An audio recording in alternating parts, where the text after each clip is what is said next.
નમસ્કાર મિત્રો, હું છું આચાર્ય ડૉક્ટર અજય પંડ્યા અને સત્યમ જ્યોતિષ કાર્યાલયની અંદર આપનું હાર્દિક સ્વાગત છે. પ્રથમ સર્વને જય શ્રી કૃષ્ણ, જય મહાદેવ, રામ રામ. મિત્રો, ગઈકાલે મેં નિત્ય પૂજા કઈ રીતે કરવી જોઈએ એનો એક વિડીયો મોકલ્યો અને એ વિડીયો જ્યારે ઘણા લોકોએ જોયો ત્યાર પછી ઘણા લોકોએ મને ઘણા બધા પ્રશ્નો કર્યા છે. આમાંથી હું દરેક પ્રશ્નોનો જવાબ દેવા માટે તૈયાર છું, પરંતુ અહીંયા હું એક એક કરીને પ્રશ્નો નો જવાબ આપીશ. તો મિત્રો, દરેકના પ્રશ્નો ખૂબ જ સુંદર છે અને પૂજામાં જે રોજ માટે જે ભૂલ કરો છો એ ભૂલ વિશે જાણીને મને પણ આનંદ થયો કે આપ પણ માતાજીની દેવી દેવતાઓની પૂજા કરવા માટે તત્પર છો અને એ પૂજામાં આપ ક્યાંક ભૂલ કરતા હોય તો એ ભૂલ જાણવા માટે પણ જિજ્ઞાસુ છો. એ જાણીને મને ખૂબ જ આનંદ થયો છે. પરંતુ આ દરેક પ્રશ્નો મને આપે પર્સનલ વોટ્સઅપમાં મોકલ્યો છે. અહીં મારી આપને એક વિનંતી છે કે આપે જે કાંઈ પ્રશ્ન કરવો હોય તે વિડીયોની લિંકની અંદર જે છે જ્યાં પ્રશ્ન કોમેન્ટ બોક્સ છે ત્યાં જ કોમેન્ટ કરો, જેથી કરી અન્ય લોકોને પણ ખબર પડે કે અમારે શું જાણવાની જિજ્ઞાસા રાખવી જોઈએ.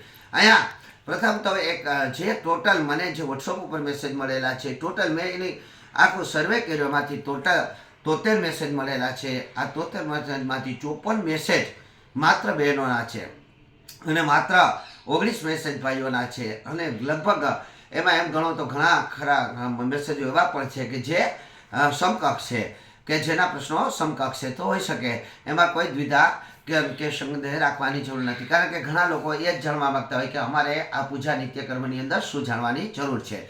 તો અહીંયા જે પ્રશ્ન આવ્યો છે, તો એક પ્રશ્ન, પહેલો પ્રશ્ન જે જુનાગઢથી એક બેનનો આવ્યો કે આરતી કર્યા પછી આરતીને પ્રદક્ષિણા શા માટે કરવી જોઈએ, આરતી શું નીચે રાખવી જોઈએ કે નહીં, અહીંયા આરતી કઈ રીતે કરવી જોઈએ. અહીંયા ઘણા લોકોને પોતાના કુલદેવી ખબર નથી, શંકા કુશંકા છે કે કોઈ લોકો એવું કહે છે કે અમારા કુટુંબની કુલદેવી આ છે, તો કોઈ લોકો એવું કહે છે કે અમારી કુલદેવીની આ છે, તો અમારે ખરેખર કોની પૂજા કરવી જોઈએ, અમારા કુલદેવી વિશે જાણવું હોય તો અમારે શું કરવું જોઈએ. અહીંયા પ્રશ્ન એવા પણ આવ્યા કે આસન વિશે અમારે શું વિચારવું જોઈએ, અમારા આસનનો અન્ય કોઈ લોકો ઉપયોગ કરી શકે કે નહીં, અમારા મંદિરને પવિત્ર રાખવા માટે અમારે ખરેખર શું રાખવું જોઈએ, અમે શું કયા દેવી દેવતાઓને કયું નિવેદન પણ કરી શકીએ. આવા અનેક પ્રશ્નો જે આવ્યા છે અને એ પ્રશ્નોનો જવાબ માટે દેવા માટે હું હંમેશા માટે તત્પર રહીશ, પરંતુ હું એક એક પ્રશ્નનો જવાબ આપીશ. એક પ્રશ્ન સૌથી સુંદર મને લાગ્યો જે કે અમારે રોજ માટે ખરેખર કેટલા દેવી દેવતાઓની પૂજા કરવી છે. આપે કીધું એ પ્રમાણે કે આપણા કુળદેવી અને ઈષ્ટદેવની પૂજા તો અવશ્ય કરવી જોઈએ, પરંતુ અમારે કુળદેવી સિવાય અન્ય દેવોની પૂજા કરવી જોઈએ તો એ કોની કરવી જોઈએ, તો ઈષ્ટદેવની પૂજા આપણે અવશ્ય કરવી જોઈએ, આપણી કુળદેવીની પૂજા અવશ્ય કરવી જોઈએ. શાસ્ત્ર શું કહે છે? શાસ્ત્ર એવું કહે છે કે પંચદેવની પૂજા રોજ માટે તમારા ઘરની અંદર થવી જોઈએ. તો આ પંચદેવની અંદર કોણ કોણ આવે છે? તો પંચદેવની અંદર આવે છે, મંત્ર શું છે?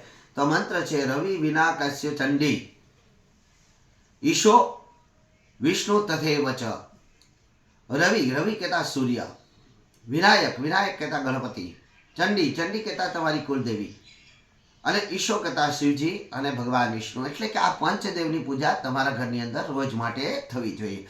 અહીં સૂર્યનારાયણને રોજ અર્ઘ્ય અર્પણ કરવો જોઈએ, ગણપતિની રોજ પૂજા થવી જોઈએ અને તમારા ઘરની અંદર તમારી કુળદેવીની પૂજા થવી જોઈએ અને સાથે સાથે ભગવાન ભોલેનાથ એટલે કે શિવજીની, ઈશો કહેતા શિવજીની પૂજા થવી જોઈએ અને શ્રી હરિની પૂજા થવી જોઈએ. આ સિવાય પણ આપણે જે કોઈ પ્રશ્ન હોય પૂજાને લગતા તો અવશ્ય મને કરજો, હું તમને જવાબ દેવા માટે તત્પર છું.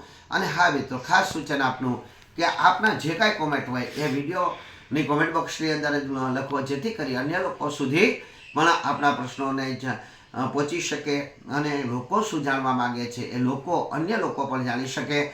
સાથે સાથે મારી યુટ્યુબ ચેનલ ડૉક્ટર અજય પંડ્યાને જો આપણે સબસ્ક્રાઈબ ન કરી હોય તો સબસ્ક્રાઈબ કરી લેજો. મારી બીજી યુટ્યુબ ચેનલ સદકે સાથ ચલોને પણ આપ સબસ્ક્રાઈબ કરી લેજો અને વધુ જે કોઈ પ્રશ્ન આપણા જીવનની અંદર હોય તે દરેક પ્રશ્ન કરજો, જેનો જવાબ હું આપવા માટે તત્પર રહીશ. બીજા જે કોમેન્ટો આવેલી છે, બીજા જે પ્રશ્નો મને થયેલા છે કે આરતી કઈ રીતે કરવી જોઈએ, ભોગ કઈ રીતે ધરવો જોઈએ, આસનનો ઉપયોગ કઈ રીતે કરવો જોઈએ, અહીંયા ભગવાનને અમારે કેટલા દિવસ સ્નાન કરાવવું જોઈએ, ભગવાનને વસ્ત્ર કેવા પહેરાવા જોઈએ, કોને કંકુ ચડે કોને ન ચડે, કોને ચંદનનું તિલક થાય છે, અમારે પ્રથમ શા માટે કંકુનો ચાંદલો અથવા તો ચંદનનો ચાંદલો કરવો જોઈએ. આ તમામે તમામ આમાંથી અમુક પ્રશ્નોનો જવાબ તો મેં પહેલા વિડીયોમાં આપેલો છે.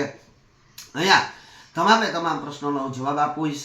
જેનો પણ પ્રશ્ન છે એવું નહીં વિચારતા કે મારા પ્રશ્નનો જવાબ નથી આપ્યો. હું દરેક પ્રશ્નનો જવાબ આપી, પરંતુ વિડીયો લાંબો ન થાય એટલા માટે આ પ્રથમ હું આપને આજે પંચદેવની પૂજા વિશે જણાવ્યું. આવતીકાલે હું તમને નવો કંઈક ટોપિક, જે નવો પ્રશ્ન છે, આપણા પ્રશ્નો છે, આપણા જ પ્રશ્નોમાંથી હું એક પ્રશ્ન લઈ અને જેને વધારે લોકોનો પ્રશ્ન થયેલો છે એ પ્રશ્નનો જવાબ આપીશ. તો જય શ્રી કૃષ્ણ, જય મહાદેવ, સર્વનું કલ્યાણ થાઓ.